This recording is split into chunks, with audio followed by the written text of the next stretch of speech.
तो आइए फिर शुरू करते हैं। चलिए देखो भाई, एम्पियर सर्किटल लॉ को अगर मैं बहुत आसान तरीके से या आसान शब्दों में आपको समझाऊं तो एम्पियर सर्किटल लॉ जिस तरह से इलेक्ट्रोस्टैटिक में गॉस लॉ होता है, गॉस लॉ जो होता है उसी तरीके से एम्पियर सर्किटल लॉ होता है। पहले मैं यहाँ पर लिख देता हूँ, फिर आपको थोड़ा सा एक्सप्लेन करना आसान रहेगा। मान लीजिए हमारे पास यहाँ पर कई सारे वायर्स हैं इस तरीके से जिनमें करंट फ्लो हो रहा है। एक में I1 फ्लो हो रहा है, एक में I2 फ्लो हो रहा है और एक में I3 फ्लो हो रहा है। ठीक है, इसके चारों तरफ मैंने एक हाइपोथेटिकल एक लूप कंसिडर कर लिया। वो लूप किसी भी तरह का हो सकता है, रिंग की फॉर्म में हो सकता है, वो है ना, वो स्क्वायर की फॉर्म में हो सकता है, वो रेक्टेंगल की फॉर्म में हो सकता है, हेक्सागन की फॉर्म में हो सकता है, किसी भी रैंडम शेप का हो सकता है। ठीक है, तो यहाँ पर हम एक लूप कंसिडर कर लेते हैं। दैट इज इस तरीके से मैंने एक लूप कंसिडर कर लिया। यहाँ पर ये लूप मैंने कंसिडर किया हुआ है। ये जो करंट है वो इसके अंदर से पास हो रहा है। क्लियर है? तो यहाँ पर अब ये लूप जो है ज़्यादातर हम कैलकुलेशन के लिए सर्कुलर ले लेते हैं, लेकिन कोई दिक्कत नहीं है। अब इस लूप के अलोंग, यहाँ पर ये लूप दिया हुआ है, इस लूप के अलोंग अगर मैं एक छोटा सा एलिमेंट लेता हूँ और उस एलिमेंट के अलोंग अगर हम एक मैग्नेटिक फील्ड लिख लेते हैं, मतलब जैसे यहाँ पर ये कई सारा, जैसे ये वायर है, इसके चारों तरफ एक मैग्नेटिक सर्कुलर फॉर्म में मैग्नेटिक फील्ड होगा। इसी तरह से ये वायर है, इसमें भी करंट फ्लो हो रहा है, इसके चारों तरफ भी एक मैग्नेट। तो हमने इस तरह से कई सारे वायर लिए जिनमें करंट फ्लो हो रहा है, अप एंड डाउन डायरेक्शन में किसी में भी हो सकता है, और एक हाइपोथेटिकल लूप कंसिडर किया। उस लूप के अलोंग अगर हम B.dl निकालते हैं, B.dl निकालते हैं, अगर B.dl हम इस तरह से लिखते हैं तो ये किसके इक्विवेलेंट आता है? म्यू नॉट आई नेट के इक्विवेलेंट आता है। अब क्या चीज़ है, इसको हम बोलते हैं linear integral of magnetic field.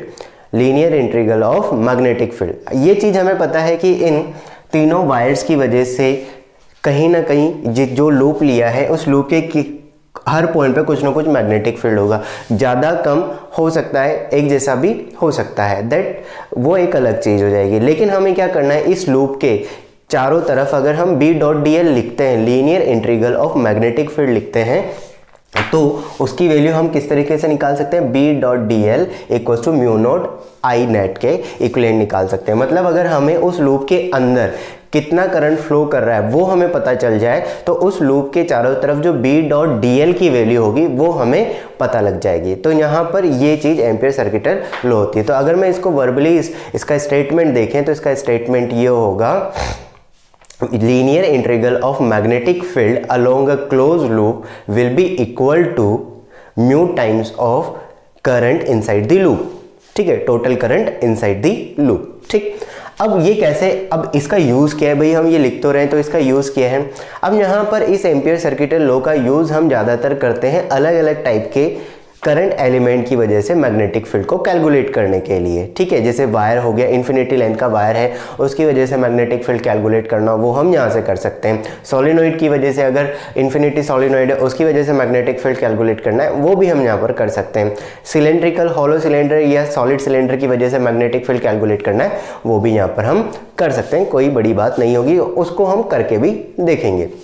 अब इम्पोर्टेंट चीज़ क्या है? इम्पोर्टेंट चीज़ ये है कि इसके अंदर, इस लूप के अंदर जो करंट है तो वो ज़रूरी नहीं है जितने भी वायर्स दिए, अभी मैंने 3 वायर्स लिए हैं, तो ऐसा ज़रूरी नहीं है कि तीनों वायर्स में करंट सेम डायरेक्शन में हो, है ना, और ऐसा भी ज़रूरी नहीं है कि अलग अलग डायरेक्शन में हो, किसी भी डायरेक्शन में हो सकता है। तो यहाँ ये इस तरीके से डायरेक्शन ले ली। अब क्या करना है हमें, यहाँ पर जब हम करंट लिखेंगे I1 I2, तो हमें क्या I1 plus I2 plus I3 लिख देना है, या किसी को पॉजिटिव, किसी करंट को पॉजिटिव या किसी करंट को नेगेटिव लेना है? तो किसी को तो नेगेटिव लेना पड़ेगा क्योंकि कुछ अपोजिट डायरेक्शन में, सारी तो एक जैसी डायरेक्शन में नहीं है। तो सवाल ये आता है कि किस करंट को हम प्लस में लें और किस करंट को हम माइनस में लें। एक सिंपल सा आंसर है इस चीज़ का। क्वेश्चन क्या है कि इनमें से किस करंट को मैं I1, किस करंट को मैं प्लस में लिखूंगा और किस करंट को माइनस में लिखूंगा, क्योंकि यहाँ लिखना है हमें आई नेट।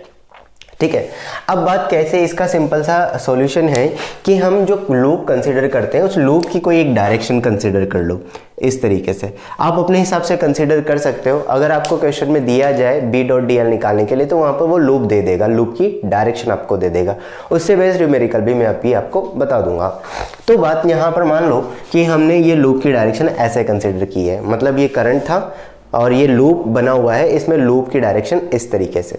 तो आपको क्या करना है, लूप की डायरेक्शन में, तो आप लूप की डायरेक्शन को ऐसे मान लो कि अगर वो मैग्नेटिक फील्ड की डायरेक्शन है ना, तो आप क्या करो, लूप की डायरेक्शन में फिंगर्स, राइट हैंड की फिंगर्स को घुमाओ, तो जो थंब आएगा उस डायरेक्शन को आपको, उस डायरेक्शन में आने वाले जितने भी करंट है उसको प्लस लेना है। क्या करना है, लूप जो है, लूप की डायरेक्शन में राइट हैंड के फिंगर्स को घुमाओ, तो जो थंब की डायरेक्शन आएगी, उस थंब की डायरेक्शन में जो भी करंट आ रहा है उसको आप क्या ले लोगे, पॉजिटिव ले लोगे, और उसके अपोजिट डायरेक्शन में जो करंट आ रहा है उसको हम नेगेटिव ले लेंगे। तो यहाँ पर थंब की लूप की डायरेक्शन में अगर मैंने फिंगर्स को घुमाया तो ऊपर वाली डायरेक्शन थंब की डायरेक्शन, तो ऊपर वाली डायरेक्शन में सारा पॉजिटिव, बाकी नीचे नेगेटिव। तो I1 और I2 को पॉजिटिव लिख देंगे और I3 को नेगेटिव। तो ये कितना हो जाएगा, mu naught I1 plus I2 minus I3। तो ये हो जाएगा B डॉट DL। इसकी एप्लीकेशन भी मैं बताऊंगा। अभी हम यहाँ पर हमने क्या सीख लिया है कि I1 I2 I नेट जो लिखते हैं वो किस तरीके से प्लस माइनस करके लिखते हैं, ठीक है। इससे रिलेटेड एक न्यूमेरिकल मैं आपको बताता हूँ। देखो एक एग्जांपल लेते हैं। मान लो हमें ऐसा कुछ दिया हुआ है, इस तरीके से कुछ दिया हुआ है। ये एक सिंपल सा एग्जांपल हम ले लेते हैं।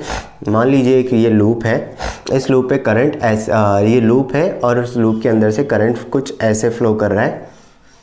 3-4 वायर्स हैं जो इस तरीके से है और एक यहाँ पर है। ये I1 है, ये I ले लेते हैं, ये 2I ले लेते हैं, ये I ले लेते हैं, ये 3I ले लेते हैं, and this one also I। तो हमें ये लूप जो दिया हुआ है, इस लूप के लिए B डॉट DL, इस लूप के लिए B डॉट DL निकालना है, जो हमने हाइपोथेटिकली कंसिडर किया है। एक ये फर्स्ट लूप मान लेता हूँ और एक और लूप मैं यहाँ पर ले लेता हूँ। थोड़ा सा क्वेश्चन को इंटरेस्टिंग सा बनाते हैं। एक लूप ये लिया, ये मैंने सेकेंड लूप लिया, इसके लिए डायरेक्शन सेम ठीक है। अब यहाँ पर लूप 1 और लूप 2 के लिए हम B डॉट DL निकालना चाह रहे हैं। तो ध्यान से देखना, B डॉट DL निकालना चाह रहा हूँ मैं। यहाँ B वगैरह की वैल्यू नहीं कैलकुलेट कर रहा हूँ, मैं सिंपली B डॉट DL निकालना चाह रहा हूँ, linear integral of magnetic field along the both loop. तो फर्स्ट वाले लूप के लिए निकालेंगे। तो अब देखो फर्स्ट वाले लूप के अंदर कौन कौन से करंट आ रहे हैं। तो सबसे पहले तो हम डायरेक्शन देखते हैं कि कौन सी फर्स्ट लूप के रेस्पेक्ट में किस डायरेक्शन को पॉजिटिव लेंगे, किस डायरेक्शन को नेगेटिव लेंगे। तो फर्स्ट लूप के रेस्पेक्ट में अगर देखें तो फिंगर्स ऐसे घुमाएंगे फर्स्ट लूप वाले के, तो ऊपर वाली डायरेक्शन पॉजिटिव आएगी और नीचे वाली डायरेक्शन नेगेटिव फर्स्ट लूप के लिए, और नीचे वाली डायरेक्शन नेगेटिव। तो लिख दो ऊपर वाली इस लूप में, फर्स्ट लूप में कितने करंट है, ये 4 वायर्स हैं, तो I प्लस 2I और ये वाला minus I and minus 3I, ये इससे कैंसिल आउट हो जाएगा। तो ये कितना हो जाएगा, म्यू नॉट माइनस I। तो आंसर इसका क्या होगा, माइनस म्यू नॉट I। तो B डॉट DL की वैल्यू यहाँ पर जो हमें पता चली है वो कितनी आई है, minus mu naught I। Clear. अब बात आती है सेकेंड लूप के लिए। अगर मैं सेकेंड लूप के लिए लिखता हूं यहाँ पर फॉर लूप 2, तो लूप 2 के लिए बात करें तो लूप 2 के लिए मैं B डॉट DL अगर लिखता हूं सेकेंड लूप के लिए, तो म्यू नोट, अब मुझे बताओ कौन कौन सा करंट, कौन सी डायरेक्शन पॉजिटिव नेगेटिव आएगी।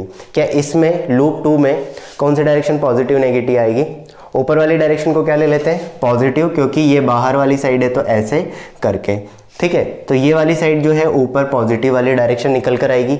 ऊपर पॉजिटिव है तो कौन कौन से करंट, इसमें ये 3 करंट इंक्लूड है। तो ऊपर वाली डायरेक्शन में सिर्फ एक करंट है I, वो पॉजिटिव होगा, और बाकी तीनों नीचे वाली डायरेक्शन में। तो minus 3I and minus I कितना हो जाएगा, ये इससे कैंसिल आउट हो गया, तो माइनस 3I म्यू नॉट। तो ये B डॉट DL हो गया। क्लियर है ये यहाँ पर। तो ये इस तरीके से हमारे पास मैग्नेटिक फील्ड आया।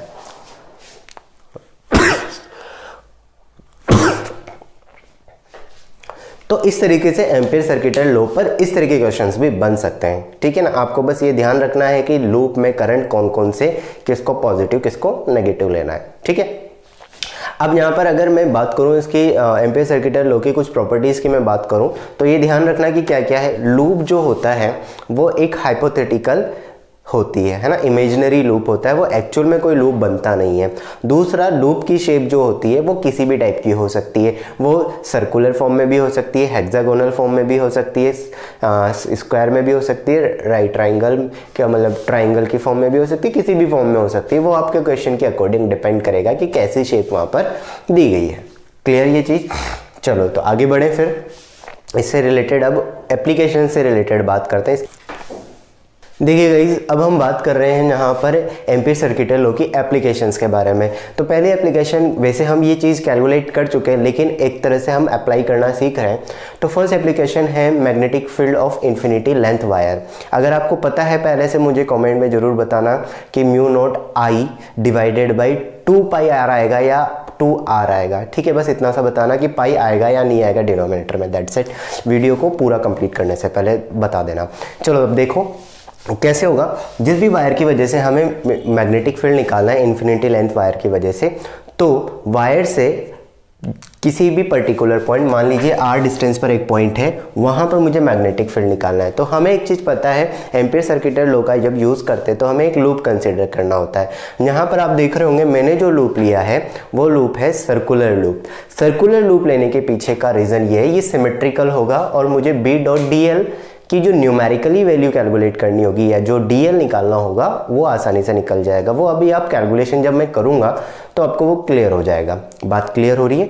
ठीक है। अब देखो क्या किया हमने, यहाँ पर डी आर ये लिया मैग्नेटिक फील्ड। अगर मैं बात कर रहा हूँ यहाँ पर मैग्नेटिक फील्ड की, तो हमें मान लीजिए ये पर्टिकुलर पॉइंट मैंने एक ले लिया, B.dl लिखना है, तो हम यहाँ पर लूप की जो डायरेक्शन है अब वो कैसे कंसिडर कर लेंगे। आपको वैसे तो लूप की डायरेक्शन अलग से एक छोटी सी ट्रिक बता देता हूँ। आपको मैग्नेटिक फील्ड की डायरेक्शन पता होगी, इसकी वजह से पहले से पता लग जाएगी। तो मैग्नेटिक फील्ड की डायरेक्शन में ही लूप की डायरेक्शन मान लो, तो ये लूप की डायरेक्शन है इस तरीके से। तो लूप की डायरेक्शन में हम क्या लिखते हैं, DL। DL ये जो छोटा सा एलिमेंट है वायर की लूप की लेंथ का, उसको हम DL बोलते हैं। ठीक है ना। इस तरह के कई सारे DL को अगर मैं ऐड कर दूंगा और टोटल लेंथ हो जाएगी। अगर ये कभी ऐसे आ जाए, इसका मतलब क्या हो गया, ये स्मॉल लेंथ, और इंटीग्रेशन DL का मतलब उस पूरी लूप की टोटल लेंथ यानी कि सर्कमफेरेंस के बारे में बात कर रहे हैं। अब मुझे इस पर्टिकुलर पॉइंट पर मैग्नेटिक फील्ड लिखना है, तो मैं क्या लिखूंगा, मुझे पता है कि जो B.dl होता है it will be equal to mu naught I. अब यहाँ पर मैं आई ले लेता हूँ, तो मैग्नेटिक फील्ड की ये लूप की डायरेक्शन में ही करंट आ रहा है, तो आई यहाँ पर ये हो जाएगा। अब जब भी एक छोटी सी इंटरेस्टिंग सी बात ये है कि यहाँ पर आपको डायरेक्शन के ज़्यादा चेक करने की ज़रूरत नहीं है, और अगर लगानी है तो वो मैंने बता ही दिया कि अगर 2 वायर आ गए तो किस तरीके से कैलकुलेट करनी है, कोई दिक्कत वाली बात नहीं है। चलो भाई, तो म्यू नॉट आई यहाँ पर हमने लिख दिया, करंट की डायरेक्शन में ही लूप की डायरेक्शन में ही करंट है।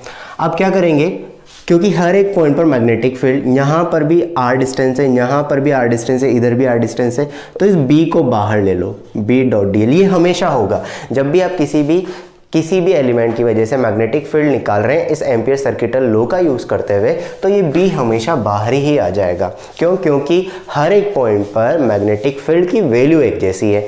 यहाँ पर r डिस्टेंस है, डायरेक्शन अलग अलग हो जाएगी, लेकिन इस पॉइंट पर भी r डिस्टेंस, इस पॉइंट पर r डिस्टेंस, इस पॉइंट पर r डिस्टेंस, हर पॉइंट पर r डिस्टेंस है, तो यहाँ मैग्नेटिक फील्ड की जो मैग्नीट्यूड है वो एक जैसी होगी। लेकिन अगर मैं इसकी जगह सर्कुलर की जगह कोई स्क्वायर लूप ले लेता तो फिर डिफरेंट हो जाती। तो यहाँ पर मैंने ये ले लिया, ये वैल्यू हमने यहाँ पर। अच्छा, अब एक और चीज़, यहाँ पर B.dl इसकी जगह मैं cos थीटा लिख रहा हूँ, तो म्यू नॉट आई। अब DL और मैग्नेटिक फील्ड भी इसी डायरेक्शन में है क्योंकि हमने लिया ही ऐसे था, तो मैग्नेटिक फील्ड और DL दोनों सेम डायरेक्शन में, तो cos 0 हो जाएगा, तो यहाँ cos 0 लिख लेता हूँ मैं। ठीक है, तो ये B और इंटीग्रेशन ऑफ DL। यहाँ पर ये छोटी सी रिंग मैंने बनाई है, इसका मतलब होता है क्लोज लूप। हम बात करें क्लोज लूप के लेंथ के बारे में। अगर सिंपली एक वायर ये इस तरह से होता और इसका इंटीग्रेशन करना होता है एक छोटा सा एलिमेंट लेके, तो मैं सिंपली ये लिख देता, क्योंकि ये क्लोज लूप नहीं है। चलो बात करें अब अगर हम आगे, तो म्यू नॉट आई। अब बात आती है कि ये जो DL है ये बेसिकली सरकमफेरेंस है, लेकिन किसकी सरकमफेरेंस है, ये सरकमफेरेंस होगी लूप की। ये चीज़ हमेशा ध्यान रखना, this is the circumference of loop. ये यहाँ पर जो है सरकमफेरेंस है किसकी, लूप की। लेंथ ऑफ लूप भी आप इसको बोल सकते हो, लेंथ ऑफ लूप हम इसको यहाँ पर बोलेंगे। तो ये लूप किस तरह का है, म्यू नॉट, यहाँ लूप दिया हुआ है सरकमफेरेंस, तो ये 2 पाई आर इक्वल्स टू कितना हो जाएगा, म्यू नॉट आई। तो मैग्नेटिक फील्ड कितना हो जाएगा, mu naught I divided by 2 pi r. तो ये मैग्नेटिक फील्ड की वैल्यू हमने यहाँ पर डायरेक्टली निकाल ली है। क्लियर है ये सब लोगों को? क्या किया दोबारा समझ लो, बी डॉट डी एल लिखा मैंने, ये तो आपको फर्स्ट स्टेप करनी है। बी हमेशा बाहर आ जाएगा और डी एल यहाँ पर थीटा भी 0 रहेगा, क्योंकि हम कंसिडरेशन में ही लूप ले रहे हैं, तो वो इसी तरीके से ले रहे हैं कि बी और डी एल दोनों सेम डायरेक्शन में रहे। बात आती है b dot D l mu naught I divided by, इस तरह से। अब इसको थोड़ा और जल्दी करना चाहते हो तो आप ये ध्यान रखो कि mu naught I divided by D L जो है लूप की सरकमफेरेंस, उससे हमें डिवाइड कर देना है, तो थोड़ा और जल्दी आंसर आ जाएगा। क्लियर है ये चीज़? अच्छा, इसके लिए मैं ग्राफ अगर ड्रॉ करूँगा ना, तो ग्राफ अगर हम बी और इसके लिए ड्रॉ करते हैं आर के लिए, तो देखो बी और आर जो है वो इन्वर्सली प्रोपोर्शनल है यहाँ पर। तो ये इस तरीके का, जब भी इस तरह से इन्वर्स रिलेशन होते हैं तो ये हाइपरबोलिक फॉर्म वाला ग्राफ जरूर निकल कर आएगा। ये चीज़ यहाँ पर ध्यान रखना। अगर यहाँ आर की जगह आर स्क्वायर होता तो थोड़ा और नीचे हो जाता, क्यूब होता तो थोड़ा और नीचे की तरफ आ जाता। क्लियर? यहाँ पर देखिए गाइस, यहाँ पर हम बात करने वाले हैं मैग्नेटिक फील्ड ड्यू टू, यहाँ पर अगर कोई होलो सिलेंडर ट्यूब दी हुई है और उसकी सरफेस पे कोई करंट फ्लो हो रहा है ना, होलो सिलेंड्रिकल कोई पाइप कंसीडर कर लो, अगर वो कंडक्टिंग पाइप है और उस पर हम करंट फ्लो कराएं तो वो करंट सारा का सारा कहाँ फ्लो होगा, उसके सरफेस पर फ्लो होगा। तो सरफेस पे जब करंट फ्लो हो रहा होगा तो हमें उस सरफेस, तो उस जो होलो सिलेंडर होगा उसके इनसाइड किसी भी, उसके रेडियस के इनसाइड कोई पॉइंट ले लिया जाए, सरफेस पे कोई पॉइंट ले लिया जाए या आउटसाइड कोई पॉइंट ले लिया जाए, तो अलग अलग पॉइंट पर मैग्नेटिक फील्ड कितना होगा वो हमें चेक करना है। तो अगर मैं बात करूं यहाँ पर कि R ग्रेटर देन, अगर इस कैपिटल R है, मतलब अगर हम इसके रेडियस के बाहर अगर कोई पॉइंट कंसीडर करते हैं, R डिस्टेंस पर कोई पॉइंट कंसीडर करते हैं, तो वहाँ मैग्नेटिक फील्ड निकालना है। तो क्या करना होगा, हमें एक लूप कंसीडर करना है। बेसिकली एक छोटा सा लूप हम यहाँ पर कंसीडर कर लेंगे। यहाँ पर अब वापस से लूप और करंट की डायरेक्शन, लूप और मैग्नेटिक फील्ड की डायरेक्शन को सेम ही कंसीडर करेंगे फॉर दी कैलकुलेशन, ताकि इजी हो जाए। मैग्नेटिक करंट ऊपर है तो करंट की डायरेक्शन ऊपर है, तो मैग्नेटिक फील्ड ऐसे ही रहने वाला है। तो मैं डीएल की डायरेक्शन भी यही ले लेता हूँ और मैग्नेटिक फील्ड की डायरेक्शन, मतलब मैग्नेटिक फील्ड की डायरेक्शन यही है तो डीएल की डायरेक्शन भी यही कंसीडर कर लेते हैं। अब बात आती है यहाँ पर इक्वेशन लिखने की, B dot D L integration mu naught I net. ठीक है, जैसे कि हमें पता है कि B ये इस तरीके से हो जाएगा, बाहर आ जाएगा। अब I, इस लूप के अंदर जितना करंट है वही हमें लिखना है। तो लूप के अंदर पूरे वायर में I करंट भी फ्लो कर रहा है, मतलब पूरे सिलेंडर में I करंट फ्लो कर रहा है, डिस्ट्रीब्यूटेड होगा, लेकिन पूरा अंदर टोटल करंट कितना है, I है, सरफेस पे जो फ्लो कर रहा है। तो यहाँ पर मैंने बेसिकली I लिख दिया। अब यहाँ पर B डॉट डी, यहाँ पर ये जो B इंटीग्रेशन ऑफ DL है, इंटीग्रेशन ऑफ DL का मतलब भी मैंने लास्ट अभी हमने समझा था, क्या था, इंटीग्रेशन ऑफ DL का मतलब होता है लूप की सरकमफेरेंस। तो लूप की जो सरकमफेरेंस होगी, अब यहाँ पर क्या लिखेंगे, 2 पाई स्मॉल r। ये बहुत ध्यान रखने वाली बात है, सरकमफेरेंस लेनी है, यहाँ कैपिटल R मत लिख देना। ये जरूर हो सकता है कि कभी सरकमफेरेंस जो है, लूप की सरकमफेरेंस कैपिटल R के इक्विवेलेंट हो जाए, वो भी केस हो सकता है, कोई दिक्कत वाली बात नहीं है। लेकिन यहाँ पर ये स्ट्रिक्टली ध्यान रखना, ये लूप की सरकमफेरेंस होगी और म्यू नॉट आई, तो कितना हो गया, B आउटसाइड अगर मैं देखूंगा तो mu naught I divided by 2 pi R, ये इसका आंसर हो जाएगा। ठीक। अच्छा, इसी तरीके अगर सरफेस की बात करें हम, सेकेंड अगर मैं ले लेता हूं कि R किसके इक्विवेलेंट हो जाए, सरफेस पर। ये तो हमने आउटसाइड निकाला, आउटसाइड दी होलो पाइप। अगर सरफेस की बात करें तो लूप कहाँ बनाना पड़ेगा, लूप हमें बनाना पड़ेगा रेडियस के जस्ट बाहर। ये चीज़ हमेशा ध्यान रखना, जो लूप जब भी हम सरफेस पे निकालना चाहते हैं तो रेडियस जो लेते हैं, लूप जो लेते हैं, वो सरफेस के जस्ट बाहर कंसिडर कर लेते हैं। तो मान लो कि मैंने सरफेस के जस्ट बाहर ये लूप कंसिडर किया, ये वाला लूप इस तरीके से, और सेम डायरेक्शन वगैरह वही चीज़। तो स्मॉल r यहाँ पर किसके इक्विवेलेंट हो जाएगा, कैपिटल R के इक्विवेलेंट हो जाएगा। तो आप क्या करो, वापस से B dot D l equals to mu naught I net. Mu naught I net इस लूप के जस्ट बाहर, ये एक्चुअली जो लूप मैंने कंसिडर किया हुआ है ये जस्ट बाहर कंसिडर किया हुआ है, इसके जस्ट बाहर,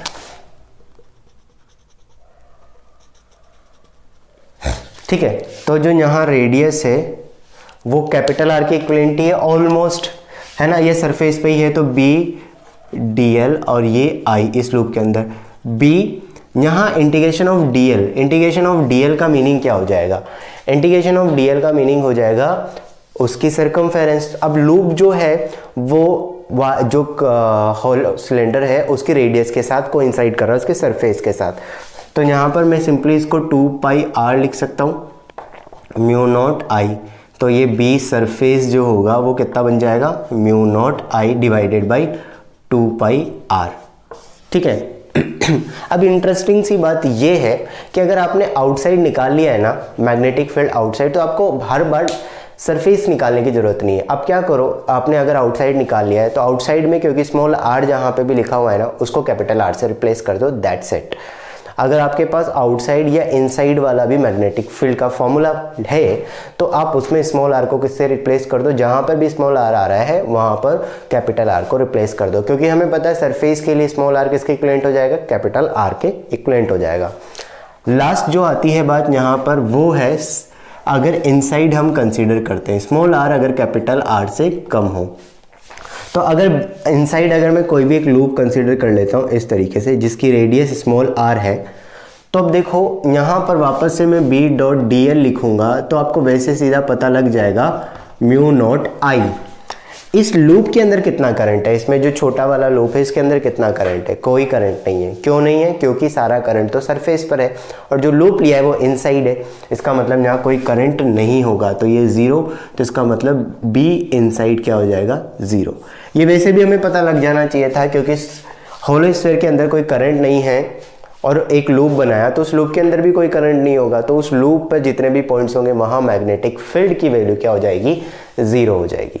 तो इसको अगर मैं ग्राफ की फॉर्म में ड्रॉ करूं तो ग्राफ जो बनेगा ना वो कुछ इस तरीके का बनने वाला है, आर बी मैग्नेटिक फील्ड और आर कैपिटल। तो इनिशियली टी यहाँ ज़ीरो, सेंटर की बात करें, सेंटर से लेकर सरफेस तक कोई मैग्नेटिक फील्ड अवेलेबल नहीं है, यहाँ से लेकर यहाँ तक कोई मैग्नेटिक फील्ड नहीं है, तो ये ज़ीरो हम कंसीडर कर लेते हैं। सरफेस पर मैग्नेटिक फील्ड आएगा, ये कितना आ जाएगा, mu naught I divided by 2 pi r के इक्विवेलेंट। तो ये सरफेस पर मैग्नेटिक फील्ड, सरफेस से जैसे ही बाहर निकलेंगे तो मैग्नेटिक फील्ड डिक्रीज हो जाएगा, तो ये इसका इस तरह से ग्राफ यहाँ पर निकल जाएगा। मतलब होलो स्फीयर के सेंटर से अगर सरफेस तक आओगे तो ज़ीरो और सरफेस से मैक्सिमम होगा और उसके बाद डिक्रीज होना शुरू हो जाएगा। क्लियर है ये चीज़ यहाँ पर।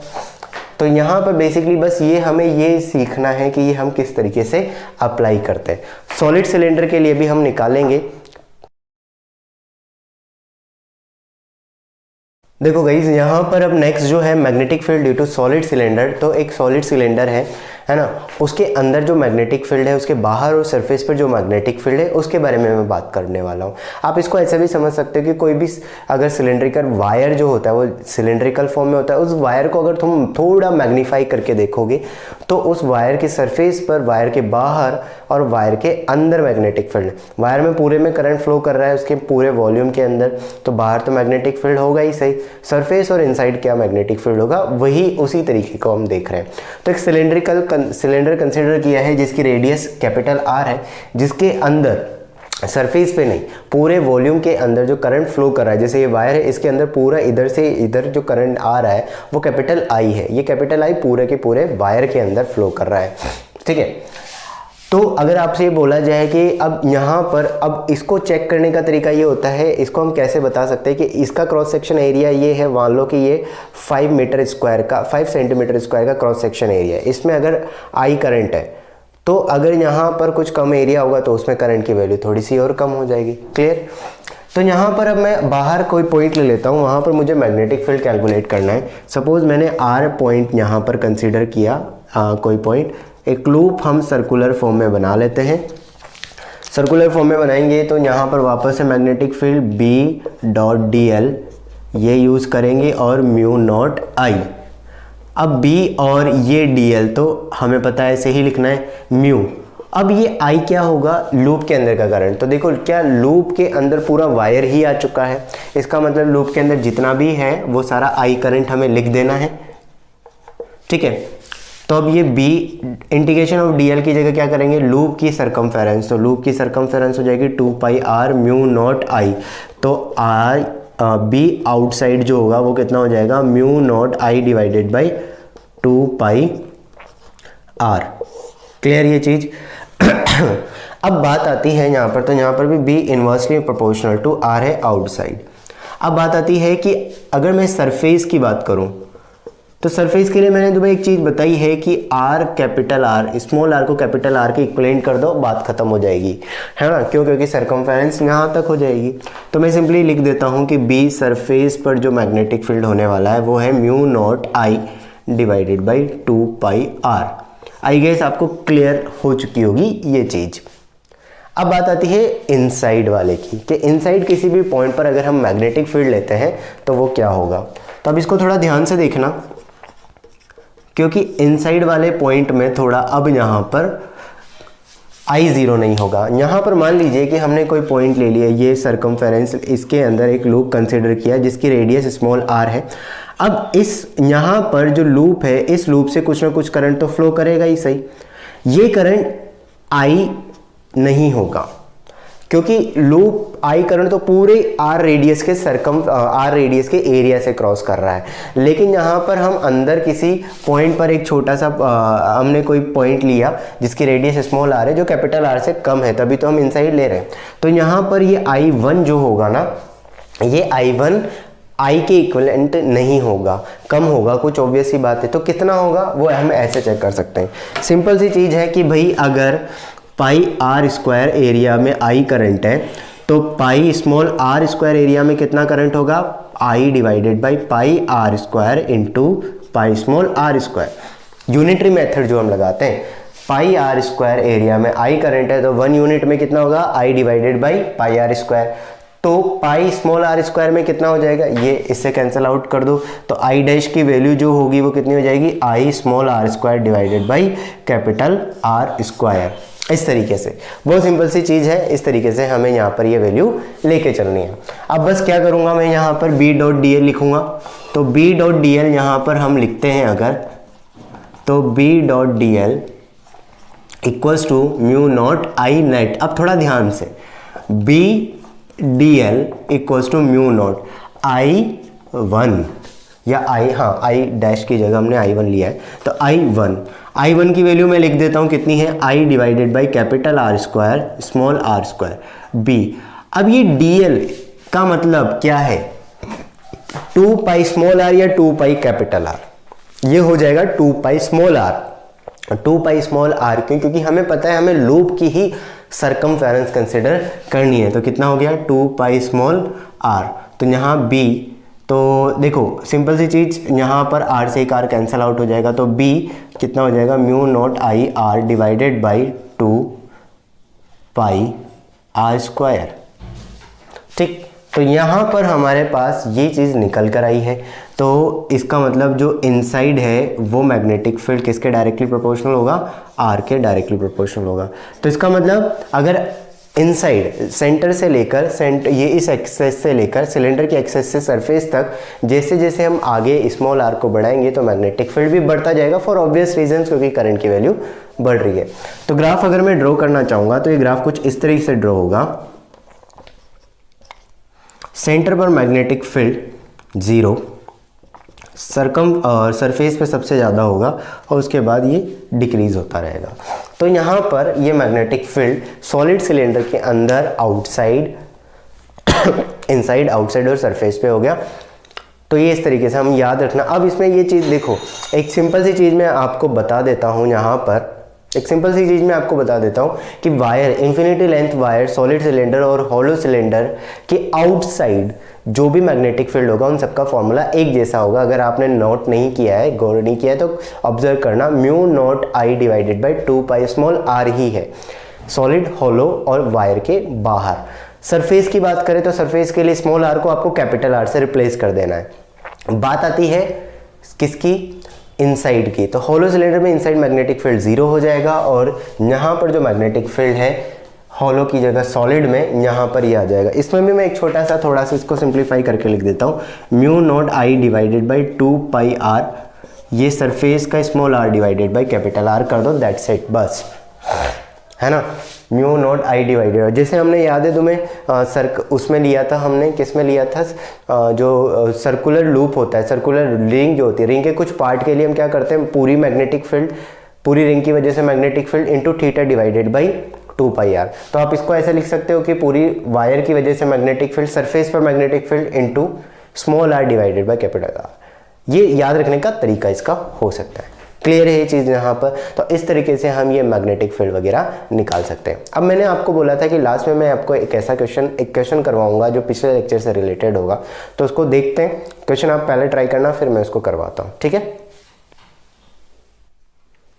देखिए फ्रेंड्स, क्वेश्चन क्या है, यहाँ पर एक चार्ज है, चार्ज की मैंने चार्ज इसलिए लिया, इलेक्ट्रॉन भी हो सकता है इसकी जगह, कोई भी चार्ज पार्टिकल हो सकता है। तो कोई चार्ज है वो सर्कुलर पाथ में रिवॉल्व कर रहा है। सर्कुलर पाथ की जो रेडियस है, सर्कल की जो रेडियस है स्मॉल r है, इसके चारों तरफ वो ओमेगा वेलोसिटी के साथ रिवॉल्व कर रहा है। ओमेगा की जगह आपको ऐसा भी बोला, कांस्टेंट एंगुलर वेलोसिटी है, इसकी जगह आपको बोला जा सकता है कि ये v यूनिफॉर्म स्पीड के साथ रिवॉल्व कर रहा है। तो कोई दिक्कत नहीं है, v अगर दे दिया जाए तो भी हम ओमेगा और v के बीच में रिलेशन जानते हैं, v इक्वल्स टू होता है ओमेगा r, ये एक सिंपली रिलेशन है।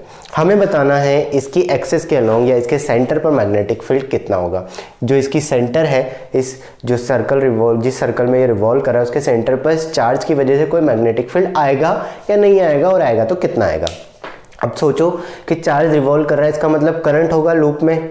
ये सर्कल में जब भी चार्ज फ्लो करता है या रिवॉल्व करता है तो करंट आता है, तो इसका मतलब ये लूप एक तरह से करंट कैरिंग लूप की तरह काम कर रहा होगा। करंट कैरिंग लूप हो गया तो करंट कैरिंग लूप मतलब के सेंटर पर मैग्नेटिक फील्ड का फॉर्मूला हमें पता है क्या होता है, mu naught I divided by 2r।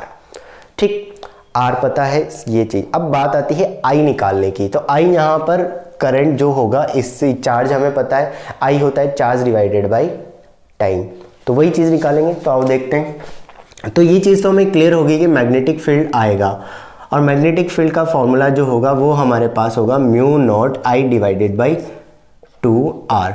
क्यों होगा? क्योंकि मुझे पता है कि ये एक लूप की तरह काम कर रहा है और लूप की तरह काम कर रहा है, तो इसका मैग्नेटिक फील्ड का फॉर्मूला ये लेना है। I की वैल्यू अब निकालते हैं, तो I होता है total charge divided by time period. क्यों? क्योंकि एक पूरे सर्कल में कंप्लीट करेगा। अब टाइम पीरियड को मैं और क्या लिख सकता हूँ, इसको मैं लिख सकता हूँ Q divided by 2 pi omega, sorry, क्योंकि हमें पता है कि ओमेगा को हम लिखते हैं 2 पाई t, तो मैं t को क्या लिख सकता हूँ, यहाँ पर अगर आप देखोगे तो ये हो जाएगा 2 पाई डिवाइडेड बाई ओमेगा, तो ये हो गया 2 पाई डिवाइडेड बाई ओमेगा।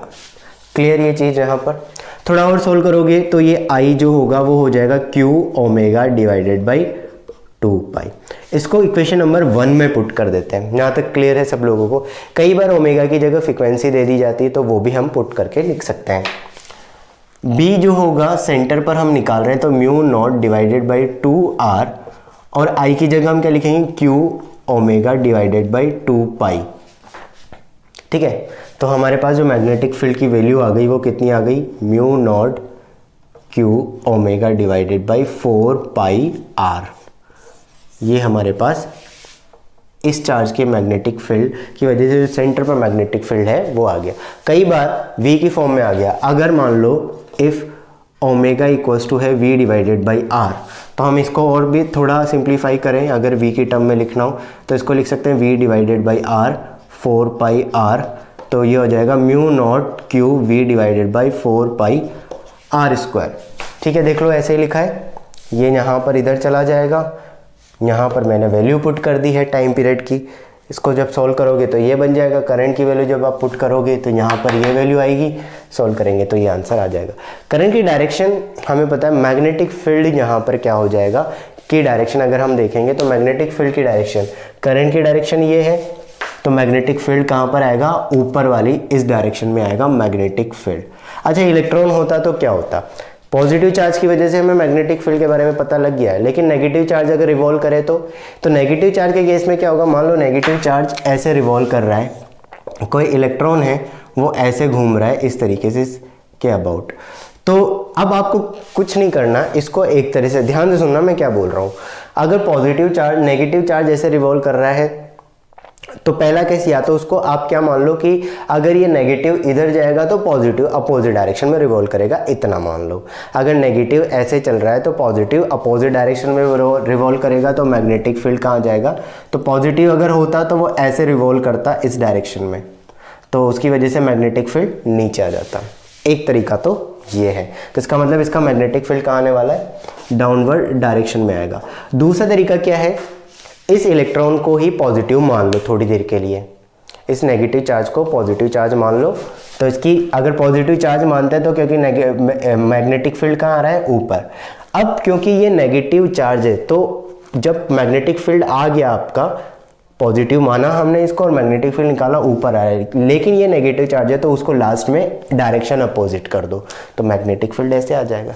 क्लियर है, जैसे भी आप चाहो उसको निकाल सकते हो। वीडियो में मैं इसके आगे वाला पोर्शन में लेकर आऊँगा और इस वीडियो को पूरा देखना। इसकी डीपीपी बहुत जल्दी आपको दे दी जाएगी। थोड़ा सा मैं बिजी चल रहा था, इस वजह से थोड़ा सा वीडियो में डिले हो रहा था, लेकिन अब मैं ट्राई करूँगा कि आपको जल्दी से जल्दी ये पूरा चैप्टर कंप्लीट होकर इसकी सारी की सारी वीडियो मिल जाए। ठीक है, कोई भी डाउट हो कोई तो कमेंट सेक्शन में ज़रूर बताना मुझे। के लिए थैंक यू वेरी मच।